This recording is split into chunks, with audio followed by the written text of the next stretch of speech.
সাথে থাকার জন্য অসংখ্য ধন্যবাদ। ফিরে এলাম বিরতির পর। আপনারা আছেন একাত্তর সংযোগে।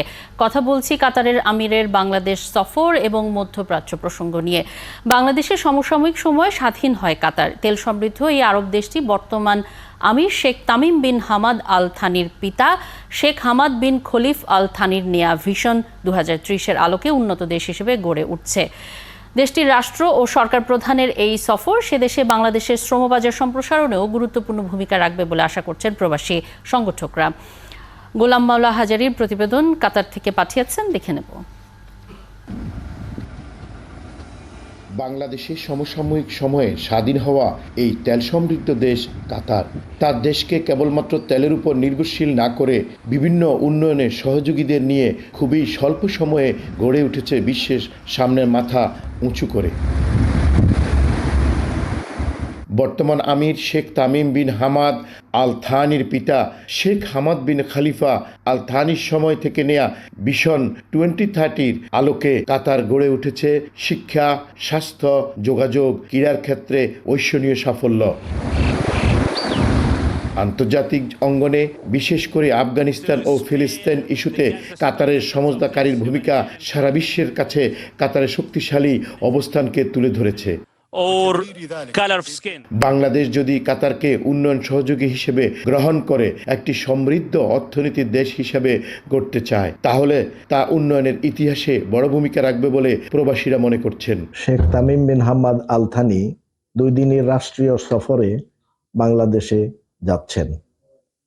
তার এই সফরকে ঘিরে আমরা অনেক আশার আলো দেখছি। কাতার এবং বাংলাদেশ দুটো দেশের পক্ষে আমদানি রপ্তানির একটি ব্যাপক সুযোগ ঘটবে বলে আমি মনে করি। তিনি আমাদের দেশে যাচ্ছেন, বাংলাদেশে, এটা শুনে আমি খুবই খুশি হলাম এবং আমাদের এখানে প্রায় 4,10,000-এর মতো বাংলাদেশিদের পক্ষে ওনাকে আমি ধন্যবাদ জানাচ্ছি। শেখ তামিমের এই সফর বাংলাদেশ উন্নয়নের, বিশেষ করে বাংলাদেশের অবকাঠামোগত উন্নয়নে পাশাপাশি কাতার বাংলাদেশ সমবাজারের সম্প্রসারণে গুরুত্বপূর্ণ ভূমিকা পালন। আবারও আলোচনায় ফিরতে চাই। আমাদের সাথে যুক্ত আছেন অধ্যাপক ডক্টর আকমল হোসেন এবং শমশের মবিন চৌধুরী বীর বিক্রম। এই মুহূর্তে যুক্ত হয়ে গেছেন আমাদের সাথে এয়ার কমোডর অবসরপ্রাপ্ত ইশফাক ইলাহি চৌধুরী, নিরাপত্তা ও আন্তর্জাতিক সম্পর্ক বিশ্লেষক।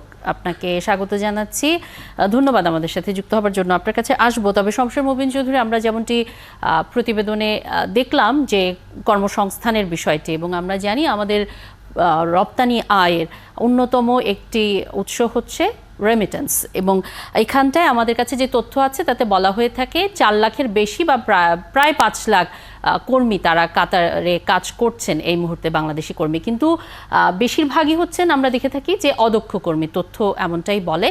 ভারত এবং পাকিস্তান থেকে দক্ষ কর্মী অনেক বেশি যায় সেখানে। আমাদের যে দূতাবাসগুলো রয়েছে বিভিন্ন দেশে, তারা এইরকমভাবে একেবারে টার্গেটেড কর্মসংস্থান খোঁজার ক্ষেত্রে, কর্মী পাঠানোর ক্ষেত্রে তারা আসলে আরও কিভাবে কাজ করতে পারে এবং এই বিষয়গুলো আমরা কিভাবে তুলে ধরতে পারি?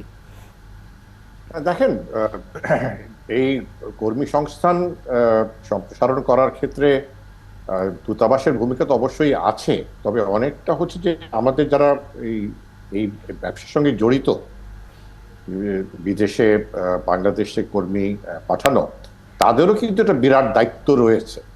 তারা শুধু সস্তার লোককে ঠকিয়ে আনস্কিল, মানে অদক্ষ, কথার বলা ঠিক হবে না, কারণ বাংলাদেশের জনগণ অদক্ষ নয়, যথেষ্ট দক্ষ, তবে হয়তো সকল ক্ষেত্রে তারা সেইভাবে দক্ষ নয়। সেটার উপরে তারা সবসময় জোর দিয়ে এসছে যারা রপ্তানির সঙ্গে জড়িত। এরাই কিন্তু চাপ সৃষ্টি করতে পারে, দূতাবাস তার সঙ্গে সহযোগিতা অবশ্যই করবে, যে বাংলাদেশে যথেষ্ট মানে ভিন্ন পেশায় যারা আছেন তারাও কিন্তু ডাক্তার, শিক্ষক অনেকেই করছে। সৌদি আরবেতে এখন কিছুটা হচ্ছে।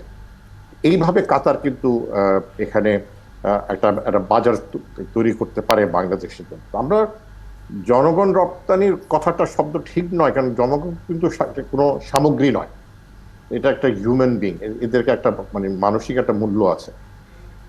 তো সেটার দিকে লক্ষ্য করে যদি আমরা স্কিলড ম্যান পাওয়ার যদি আমরা কাতারে একটা বাজার সৃষ্টি করতে পারি, সেটা আমাদের পণ্য রপ্তানির ক্ষেত্রে মনে হয় না খুব একটা বড় মানে অসীম একটা সম্ভাবনা আছে, কারণ কাতার একটু বাজারটা ছোট, তার জনসংখ্যা কম। তবে রাজনীতিতে যদি আমি ফিরে আসি, কাতারের বর্তমান যে আমির তিনি কিন্তু অনেক দূরদর্শী এই কারণে বলবো যে হামাসের যে আগে যে নেতাগরা ছিলেন খালেদ মিশাল বা যারা, তাদেরকে যখন সিরিয়া থেকে তাড়িয়ে দেওয়া হলো, কাতার তাদেরকে আশ্রয় দিয়েছে। এবং কাতারি থানি বলেছিলেন যে এদেরকে জঙ্গি হিসাবে দেখলে হবে না, এরা কিন্তু যোদ্ধা, এরা তাদের দেশের যুদ্ধের জন্য তারা কাজ করছে। তাদেরকে সিরিয়া থেকে তাড়ানো হয়েছে, সৌদি আরবে তাকে দেখতে পারে না। আজকে দেখেন এই হামাসকে সেই যেটা স্বীকৃতি পেয়ে গেছে যে ইসরায়েল তাদের সাথে টেবিলে বসতে বাধ্য হচ্ছে, এই হামাসের সাথেই বসছে কিন্তু সেই কাতারই। তো কাতার কিন্তু এর মধ্যে নিজের জন্য একটা বিশাল একটা অবস্থান করে নিয়েছে, যে আমাদের এখানে অ্যাটলিস্ট আমরা সেই জায়গাটা করে দিতে পারি যে আলাপ আলোচনার জন্য। সমাধান হবে কি হবে না সেটা অন্য কথার বিষয়। এই বৈঠকগুলো কিন্তু সৌদি আরবে তো হচ্ছে না, মিশরেও হচ্ছে। মিশরের নেতারা আসছেন কাতারে দোহাতে, সৌদি নেতারা যাচ্ছেন কাতারে। যেটা আকমল হোসেন সাহেব বললেন একটু আগে, যে আফগানিস্তান তালেবানের ক্ষেত্রেও কিন্তু কাতার এই ধরনের ভূমিকাটা রেখেছিল এবং বলা হতো দোহার তালেবান, কাতারের তালেবান এবং কাবুলের তালেবান। অ্যাটলিস্ট কাতার যে একটা ভূমিকা রাখতে পারে অস্থিরতাকে মানে থেকে সরিয়ে এসে একটা শান্তির দিকে এগোনো, এই বিষয়টা কিন্তু আমির প্রমাণ পেরেছেন যে আমরা চেষ্টা তো করতে পারি, আমাদের গ্রহণযোগ্যতা আছে। সকলে আমাদের দেশে এসে বসে আলাপ আলোচনা করতে রাজি আসে, ইসরায়েলি হোক, হামাস হোক, আফগান তালেবানি হোক। এই সব ক্ষেত্রে এর মধ্যে বাংলাদেশকে এই আমির বেছে নিয়েছেন তার সফরের সময়, এই সময়টা এটা কিন্তু বিরাট একটা ভূ রাজনীতির প্রতীকী হলেও অবশ্যই একটা মূল্য রয়েছে। জি, সেটির আলাদা মূল্য রয়েছে এবং আপনি শুরুতেই বলছিলেন এটি বেশ গুরুত্বপূর্ণ। অধ্যাপক ডক্টর আকমল হোসেন, এই যে আমরা দেখছি যে প্রায় 19 বছর পর হচ্ছে কাতারের কোনো আমিরের সফর এটি, অর্থাৎ বর্তমান আমিরের বাবা যিনি ছিলেন তিনি সবশেষ 2005 সালে সফরে এসেছিলেন। একটা লম্বা সময়, কিন্তু তারপর আমরা গত 2 বছরে দেখেছি বিশেষ করে যে আমাদের সরকারের যে ধরনের পররাষ্ট্রনীতি, কৌশলগত অবস্থান, এই কারণে কাতারের সাথে সম্পর্ক কিন্তু অভূতপূর্ব উন্নয়ন হয়েছে। এবং যেটি শমশের মবিন চৌধুরী বলছিলেন যে আন্তর্জাতিক রাজনীতিতে কাতারের একটা শক্ত অবস্থান রয়েছে, তার সাথে বাংলাদেশের সম্পর্ক সেই জায়গা থেকে বাংলাদেশের লাভবান হওয়ার জায়গা রয়েছে।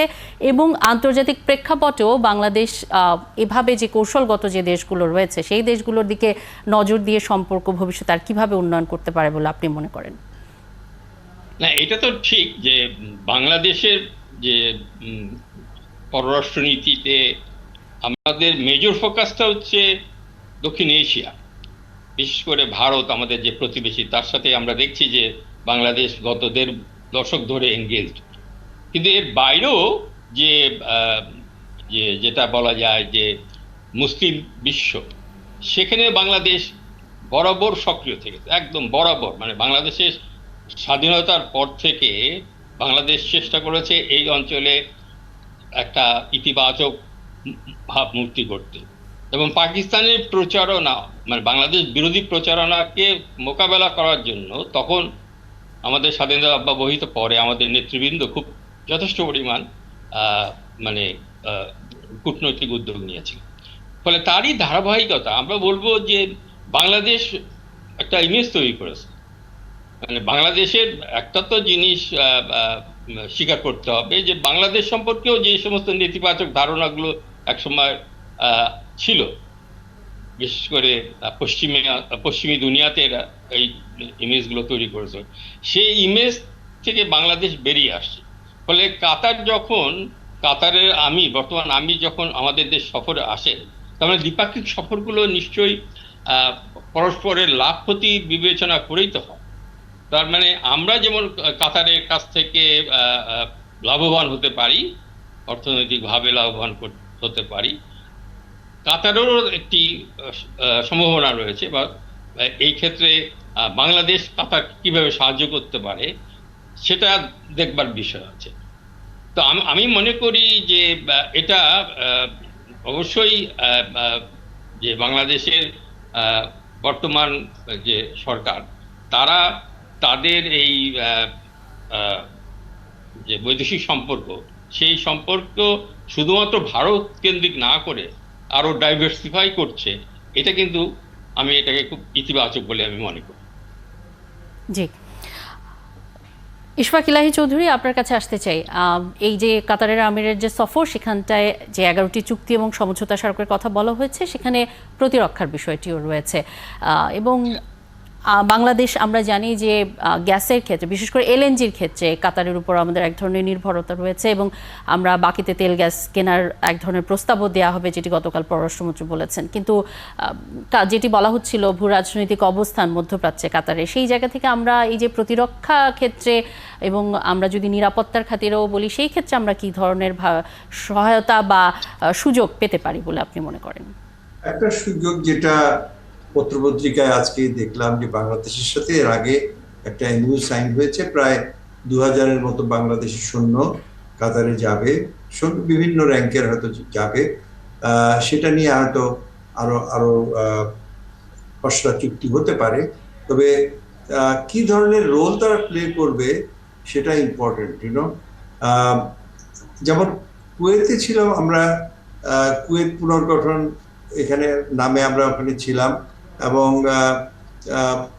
পরে মাইন অপসারণের ক্ষেত্রে কুয়েতে ইরাক সীমান্তে যেটা হয়েছিল সেখানে আমাদের ভালো রোল ছিল। সৌদিতে একসময় ছিলাম, কিন্তু এখন এখানেও ঠিক কি ধরনের রোল হবে সেটা খুব ইম্পর্টেন্ট।